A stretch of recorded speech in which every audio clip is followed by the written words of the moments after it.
um outro grande filósofo com o qual eu também me identifico bastante, é o Immanuel Kant, que viveu entre 1724 e 1804 e sua preocupação maior era estabelecer uma regra de conduta baseada na substância racional do homem.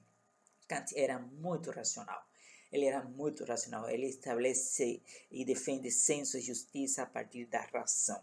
E ele aí corrobora muito Sócrates quando ele diz que para poder julgar precisamos ter dados, precisamos ter provas. Ele faz do conceito do dever o ponto central da moralidade. Para ele existe uma relação muito grande entre dever e moral. Dever e moral. Então, a prática do dever associado à moral. Então, o que se espera de um governante? O que se espera de um governante tem que ser coerente com a prática dos seus atos. Quando existe uma relação entre moral e prática do dever, nós temos na frente um indivíduo que vai ser seguido, um indivíduo que vai ser em todo momento valorizado, reconhecido como sendo um indivíduo certo, como sendo um indivíduo certo. Se você é um líder estudantil, está na frente de um grupo e você exige que esse grupo estude e você não estuda, quem vai seguir você? Quem vai seguir você? Qual é a prática? A prática é o estudo. Se você fala que é importante estudar e você estuda, as pessoas te seguem e você é moralmente correto. Se você fala que estudar é importante, mas você não estuda, o que você pratica não se corresponde com o que você fala. Como que não existe correspondência entre o que se pratica com o que você fala, você é moralmente incorreto. Então, esse sentido do dever como ponto central da moral é algo muito marcante na filosofia proposta por Kant. Um ato moralmente correto pode ser universalizável, de tal modo que os princípios seguidos possam valer para todos. O que poderia ser neste momento um ato moralmente correto? Vacinação é um ato moralmente correto. Garantir que todos os cidadãos, que todos os seres humanos do planeta tenham acesso à vacinação contra a Covid-19. Esse é um ato moralmente correto. Quando a gente vê moral como sendo prática, a prática da ética, a prática de um princípio ético, aqui a moral estaria associada à vacinação. Vamos garantir, a prática seria vamos garantir vacinação para todos os seres humanos do planeta. Okay? E qual é o princípio ético? Aonde que está esse princípio ético que é universal? Carta dos Direitos Humanos. Lá a gente encontra o respeito pela vida, o respeito pela preservação do ser humano. Pois então, se nós estamos diante de uma pandemia, de um vírus que atenta contra a integridade física, a imunidade dos seres humanos, a prática, que no caso seria moral, ou que seria moralmente correto, é a vacina. Para corresponder ao princípio ético que é respeitar a vida. Ok? Muito bom. Isso é Kant, 1724 a 1804. Tem um outro pensador filosófico sobre ética que eu gosto muito, que é o Hegel, 1770 a 1831. Ele alega que os homens são seres indissociáveis. Ele é muito forte na teoria do coletivo, da convivência entre seres humanos. O ser humano vive o coletivo em todas as suas ações associadas aos seus costumes e às suas manifestações sociais. Ele prega a coletividade, o relacionamento interpessoal, a vida em comunidade, o respeito à vida em comunidade. E aí vem a vontade coletiva guia ações e comportamentos, norteia nossos atos morais e determina o cumprimento do dever. Onde existe coletividade, devemos ter regras que possam regir nosso comportamento de forma a preservar do aspecto moral e do aspecto ético nosso convívio com todos os que ali moram. Então, a vontade coletiva guia ações e comportamentos, norteia nossos atos morais e determina o cumprimento do dever. Você vive num condomínio, e existem regras claras naquele condomínio de como você deve se comportar, do horário em que você deve finalizar a festa, do quanto de música ou quanto volume de música você vai colocar para que não atrapalhe as pessoas com as quais você convive. Se você usa das áreas comuns, como é, por exemplo, uma piscina, como deve ser seu comportamento durante o uso da piscina, de como você deve estar vestido, de como você deve falar, se você fuma em ambiente fechado, isso é certo, isso é errado. Então, quando se trata do seu convívio em um ambiente coletivo, ele é muito, muito, muito forte em todas essas questões de aspectos éticos e da prática da nossa moral, nesse ambiente coletivo. Então, esses filósofos, eles são muito, muito, muito interessantes. Eu me identifico muito com eles e, particularmente, gosto da teoria proposta por eles. Eu convido agora a todos a assistirem um vídeo muito dinâmico, divertido, que mostra em mais detalhes um pouco da vida de cada um desses filósofos, do contexto em que cada um deles viveu, não? E o que fez cada um deles propor a teoria que cada um deles defendeu e pela qual eles são conhecidos. Eu espero que vocês gostem e voltamos na sequência.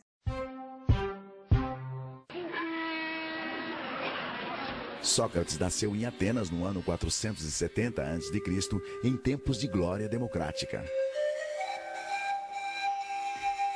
Filho de um escultor e de uma parteira, foi soldado, escultor, senador e, a partir da maturidade, filósofo. Alegando que desde criança ouvia a voz de Deus instigando-o ao ofício da filosofia, Sócrates passou a perambular pelas ruas de Atenas, feito um pregador laico, na missão de ajudar as pessoas a descobrir nelas mesmas o conhecimento que as conduziria à virtude. Sem cobrar dinheiro algum, aberto a quem quisesse ouvi-lo, ricos ou pobres. A pergunta essencial de Sócrates era: o que é a essência do homem? E ele respondia: o homem é a sua alma. Alma como razão, o eu consciente, a consciência intelectual e moral, o que distingue o ser humano de todos os outros seres da natureza.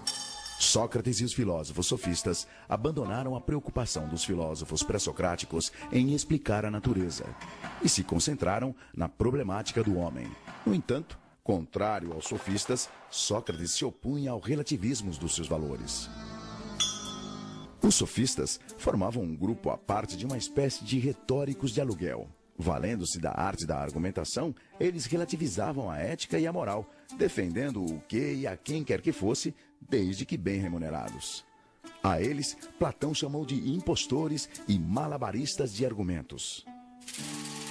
Sócrates não deixou nenhum escrito, e tudo o que se sabe de suas ideias está nos textos militares de Xenofonte, nos textos cômicos de Aristófanes e principalmente nos textos filosóficos de Platão, o seu melhor discípulo. Platão o transformou em protagonista em O Banquete, Apologia de Sócrates, Alcebiades I, Teeteto, Fédon e A República, entre outros. Sócrates acreditava que todos já nascem com conhecimento e que cabia ao mestre realizar o parto desse conhecimento. Ele entendia que só o conhecimento que vem da alma é capaz de revelar o verdadeiro discernimento do que é justo, bom e certo. Para partejar esse conhecimento, Sócrates aplicava um método dialógico que ele chamou de maiêutica, termo do latim obstetritiaorum, funções da parteira, em clara referência à sua mãe.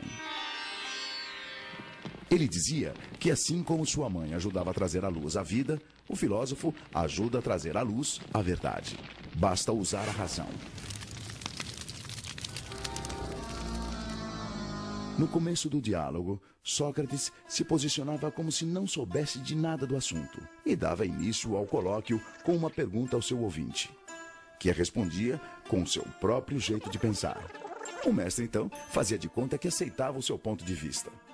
Porém, com um senso de humor que desorientava o interlocutor, a chamada ironia socrática, ele contra-argumentava e buscava convencer o ouvinte da esterilidade e contradições de suas reflexões, levando-o a admitir o seu equívoco e o seu desconhecimento. As perguntas feitas por Sócrates são próprias da chamada dialética socrática, isto é, do exercício de contrapor argumentos contrários. Basicamente, o método dialético apresenta 3 elementos: a tese, a antítese e a síntese. A tese é uma afirmação. A antítese é uma oposição a essa afirmação. Como a própria palavra diz, antitese. E no embate entre tese e antítese, surge então o terceiro elemento, a síntese, que é o resultado do raciocínio. Prevalência do intelecto sobre a opinião. O propósito desse rol de perguntas vinha da crença de Sócrates de que só existe uma maneira de conhecer a verdade: conhecendo-se a si mesmo. É famosa a sua frase, conhece-te a ti mesmo, inspirada na inscrição no oráculo de Delfos, centro sagrado de consultas aos deuses gregos. Para Sócrates, só quem conhece a si mesmo é que sabe que não sabe. A grande virtude, segundo ele, é saber que não sabe. Só sei que nada sei, ele afirmava. Quanto mais sabe que não sabe, mais sábio é um homem. E os que pensam que sabem e não sabem que não sabem, seriam, na sua concepção, os mais tolos.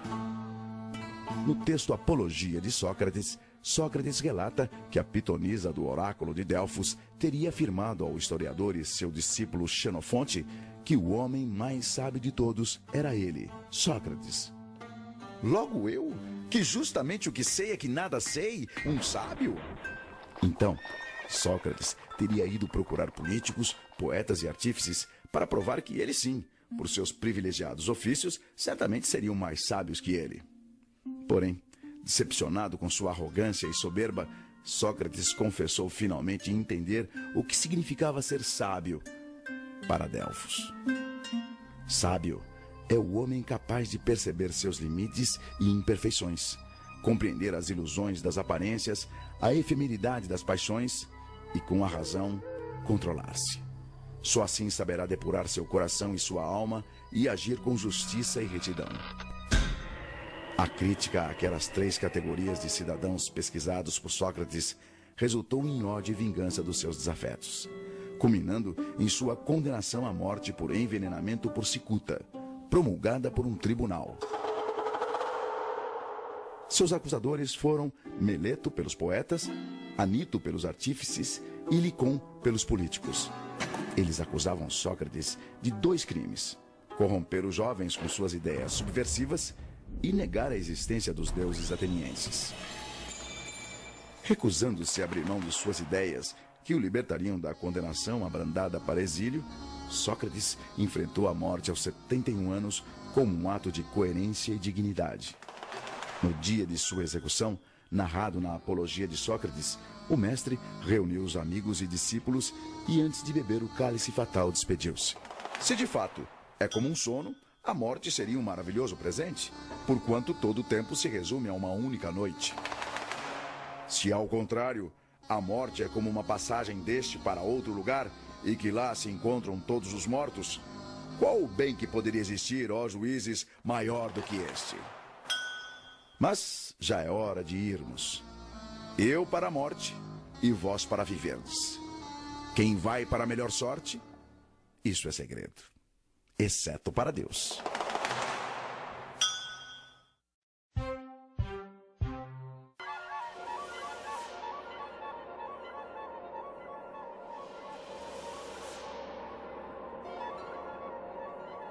Corria o século 400 a.C. Na Grécia, o jovem ateniense Aristócles era forte, atlético e praticante de ginástica olímpica. Daí o seu apelido de Platão, do grego largo, amplo. Dizem que inventado por seu treinador Ariston de Argos. Filho de tradicional família de políticos, descendente do poeta e legislador Solon e de Cadmus, o último rei de Atenas, Aristócles, o Platão, viveu a fase áurea da democracia ateniense. Recebeu esmerada educação com vistas à prática política. Porém, as alternâncias de facções no poder o fizeram prudentemente manter-se à distância de cargos públicos, enquanto formulava, entre outras coisas, a sua teoria do governante filósofo. Teoria que por 3 vezes ao longo da sua vida ele tentou, sem sucesso, persuadir os soberanos de Siracusa a colocar em prática, até ser preso e vendido como escravo em Engina, resgatado na última hora por amigos.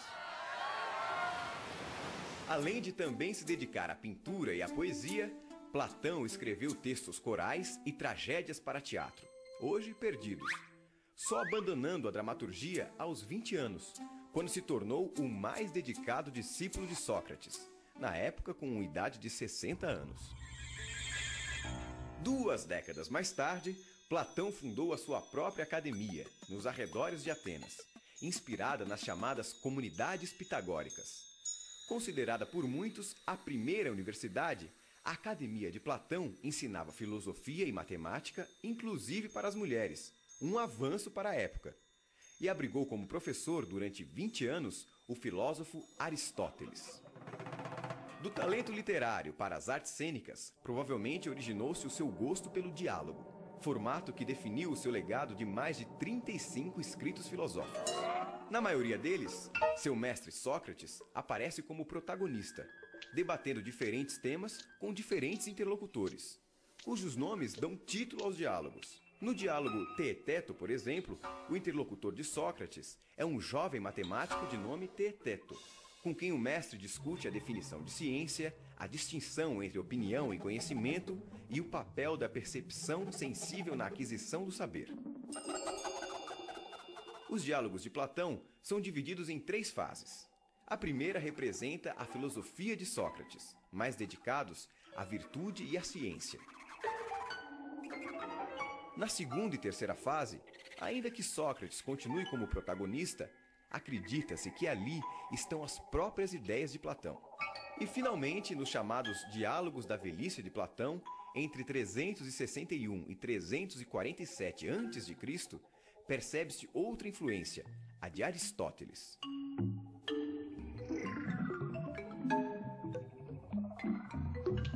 Os 2 trabalhos mais importantes de Platão são a sua teoria política e a teoria das ideias ou das formas, que ele desenvolveu em vários diálogos. Na sua teoria política, Platão concebe uma polis, uma cidade ideal, de vida fraterna e justa. Nela existem apenas 3 categorias de cidadãos.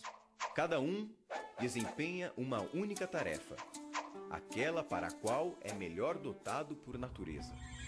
A educação, em grego paideia, seria o meio de selecionar as aptidões de cada um, conforme a tendência do cidadão. Se sua alma tivesse apetite e sua virtude fosse a temperança, seria trabalhador. Para a alma com coragem e valor, guardião. E para com razão e sabedoria, governante filósofo, estágio máximo que o cidadão só atingiria após muitos anos de estudo. Os casamentos seriam coletivos, sem casais fixos, apenas para a reprodução. E as crianças, filhos da comunidade, criadas pelo Estado. As mulheres não sofreriam discriminação, nem haveria qualquer diferença entre os sexos, inclusive para o serviço militar. O interesse maior seria sempre o da comunidade.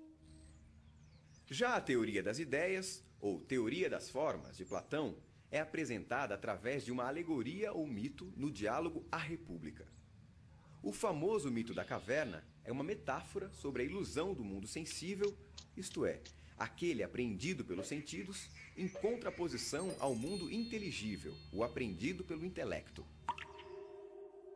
Imagina homens numa morada subterrânea, em forma de caverna, com uma entrada aberta à luz. Desde a infância, de pernas e pescoços acorrentados. Não podem mexer-se, nem ver senão o que está diante deles. A luz chega-lhes de uma fogueira acesa numa colina, por detrás deles. Entre o fogo e os prisioneiros passa uma estrada e um pequeno muro, por onde homens transportam objetos de toda espécie. Se os da caverna pudessem se comunicar uns com os outros, não achas que tomariam por objetos reais as sombras que veriam daqueles homens e objetos? Tais homens não atribuirão realidade senão as sombras? Sócrates conta ainda que certo dia um desses prisioneiros foge da caverna, quase cegando com o sol lá fora. Aos poucos, porém, ele se acostuma e acaba extasiado com a verdadeira forma das coisas, das quais antes só enxergava as sombras. No final, o fugitivo volta à caverna para contar sua descoberta aos outros, mas ninguém lhe dá crédito. Para Platão, o mundo que nos cerca é a caverna. A luz do fogo que a ilumina e projeta sombras é a ilusão propiciada pelos sentidos. O prisioneiro fugitivo é o filósofo. E a subida à região superior é a ascensão da alma ao mundo inteligível, ao sol do conhecimento. Platão acredita que tudo o que existe no mundo sensível, de pessoas a animais, de conceitos abstratos, como por exemplo o bom, o belo, a vagalumes, tudo mesmo existe antes em um mundo inteligível, ideal, onde fica a sua ideia perfeita correspondente.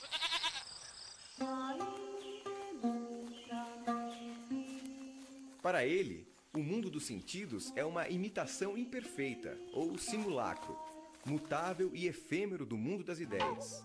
Ah, o mundo das ideias. Lá, onde a alma já andou antes de fazer parte do corpo.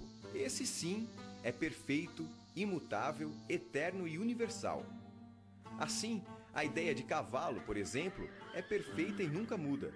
Seja um baio, um crioulo, um puro sangue, um percheron, um andaluz, um manga larga ou um pangaré. Platão morreu aos 81 anos na academia. E em sua lápide ficou registrado: aqui jaz o divino Aristóteles, que em prudência e justiça soube exceder a todos os mortais. Se a sabedoria eleva alguém às alturas, este as conseguiu.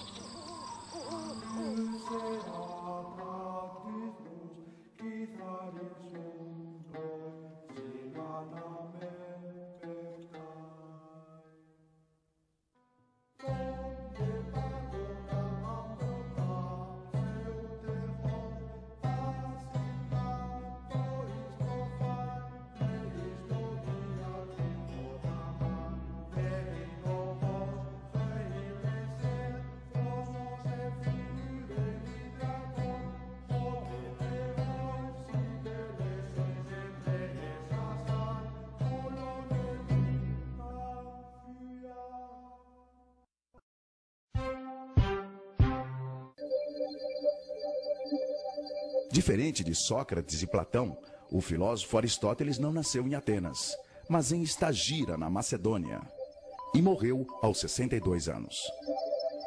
Conhecido como Estagirita, era filho de Nicômaco, médico e amigo do rei Amintas II da Macedônia. E beneficiou-se dessa amizade paterna, escolhido mais tarde tutor do neto de Amintas, filho de Felipe, Alexandre Magno. Aos 18 anos, Aristóteles mudou-se para Atenas, atraído pela Academia de Platão, onde foi brilhante aluno e professor de retórica por 2 décadas até a morte de seu mestre. Em 335 a.C., seu discípulo Alexandre subiu ao trono e Aristóteles voltou a Atenas para fundar a sua própria escola, o Liceu, também chamado de Escola Peripatética, ou Peripatos. Peripatos designava os jardins do Liceu, onde Aristóteles ministrava suas aulas enquanto caminhava com seus alunos denominados peripatéticos, isto é, os que passeiam. A Academia de Platão estimulava o ensino da matemática. O Liceu de Aristóteles focava as ciências naturais, oferecendo aos alunos, inclusive, um museu com acervo de fauna e flora das longínquas regiões conquistadas por Alexandre. O Liceu contava ainda com uma das maiores bibliotecas do seu tempo, paradigma da célebre Biblioteca da Alexandria. Criador de uma linguagem técnica ainda contemporânea, Aristóteles foi o grande sistematizador, categorizando, classificando, ordenando os conhecimentos de biologia, zoologia, física, história natural, poética, psicologia, a ética, teoria política, estética e metafísica. Aristóteles escreveu 120 obras, das quais sobreviveram 40, com destaque para 7. A metafísica, princípios básicos de sua doutrina filosófica; a ética, Nicômaco, sua concepção de moralidade e da virtude da moderação; o órganon, do grego instrumento, sobre lógica, 6 volumes, entre outras coisas, abordando as categorias e os silogismos com suas duplas premissas; a física, sua concepção de mundo e de como é possível conhecê-lo através das causas dos fenômenos; a poética, fundamentos da estética e o conceito de catarse, purificação via descarga emocional provocada pela tragédia dramatúrgica; a retórica, segundo ele, a outra face da dialética; e, finalmente, a política, organização social para a felicidade, uma vida de prazeres, mais uma vida de honra, mais uma vida de filosofia.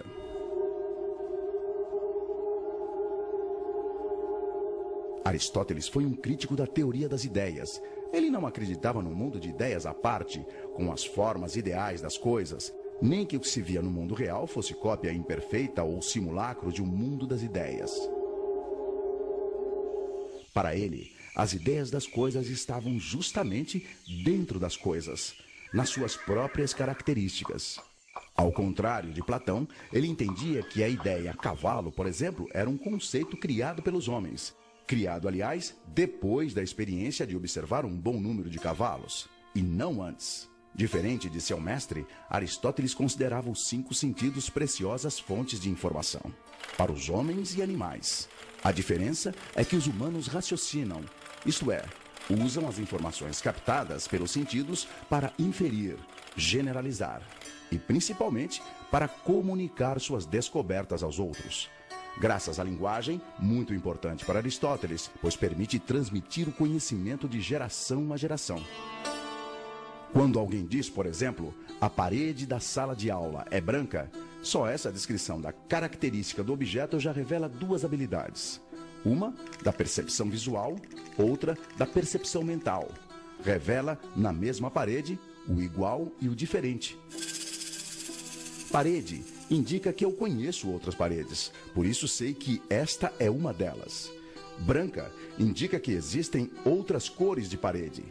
Por isso digo, esta parede, a da sala de aula, é branca e não azul. Com seu espírito de bibliotecário da natureza, Aristóteles constatou que todos os seres do mundo têm semelhanças entre si, que a natureza apresenta padrões, e que dentro desses padrões há uma hierarquia dos seres. Ele descobriu que tudo que existe se classifica em vivo, animado, e em não vivo, inanimado. Os vivos se dividem em animais e vegetais, e os animais, por sua vez, em racionais e irracionais, etc, etc. Graças à determinação das propriedades em comum a grupos de seres, pode-se conhecer, segundo Aristóteles, a essência dos seres, e distinguir o que é essencial, isto é, o que não muda nunca, como racionalidade, por exemplo, do que é acidental, isto é, pode mudar, que não afeta a essência. Cabelo cacheado, por exemplo, acidental. Esta metodologia aristotélica de agrupar por semelhanças e diferenças serve até hoje de base para a produção do conhecimento, especialmente nas ciências naturais. Aristóteles entendia que todas as coisas da natureza têm a possibilidade de concretizar determinada forma. que a substância das coisas se esforça por concretizar uma possibilidade, o potencial que lhe é inerente. Assim, para o filósofo, toda mudança na natureza é uma transformação da matéria de potencial para real. Por exemplo, o ovo e a galinha. Um ovo de galinha tem o potencial de virar uma galinha e jamais será um ganso. Não é inerente ao ovo de galinha vir a ser um ganso. Dessa forma, na metafísica de Aristóteles, tudo é movido por uma força que efetiva a potencialidade dos seres. Tudo é movido pelo motor primeiro, que é imóvel.